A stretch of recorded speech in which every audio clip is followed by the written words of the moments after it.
What stereotypes did black actors face in old Hollywood? Imagine stepping onto a film set in the early days of Hollywood and knowing that your role might be limited to fitting a narrow, often demeaning image. That was the reality for many black actors in old Hollywood. They were often cast in roles that reinforced harmful stereotypes rooted in racist ideas from slavery and segregation. One common stereotype was the Tom or Uncle Tom, portraying black characters as loyal, submissive servants who were happy to serve white people without question. These characters lacked depth and were meant to show black people as content with their subservient position. Then there was the Coon, a caricature of a goofy, lazy, and clownish black person. These roles were used for comic relief, making black characters seem naive or silly to white audiences. The mammy stereotype was another prevalent role, depicting black women as nurturing, asexual caretakers who happily raised white children and served white families. These characters were shown as content with their subservient roles, reinforcing the idea that black women were naturally suited for domestic work.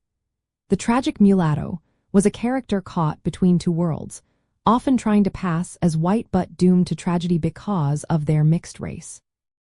This stereotype played on the idea that mixed-race people were inherently conflicted and tragic. The Buck was a hypersexualized black male figure, portrayed as aggressive and dangerous, often used to justify fears of black violence. These caricatures appeared in films from the silent era through the 1940s, limiting black actors to roles that demeaned their communities and supported racist ideas. For example, Stepin Fetchit played characters embodying the Sambo stereotype, lazy, slow-witted, and subservient. Hattie McDaniel, the first black person to win an Oscar, was famous for her role as the mammy in the film Gone with the Wind. Despite her historic win, she faced criticism within the black community for playing into these stereotypes. Many black actors accepted these roles because they hoped to gain visibility and open doors for better parts later. This casting system was linked to the tradition of minstrel shows and blackface performances, which caricatured African Americans as inferior, superstitious, and comic figures. These stereotypes simplified black identity and helped justify racial hierarchies in society. Some performers, like Sidney Poitier Ta, later challenged these narrow images by playing complex, dignified characters.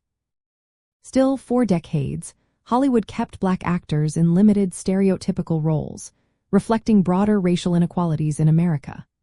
In the end, these stereotypes in old Hollywood were rooted in racist ideas that marginalized black talent and painted distorted images of black life. The efforts of early black actors to push back against these roles are part of a larger story of representation, achievement, and ongoing struggle in American arts and culture.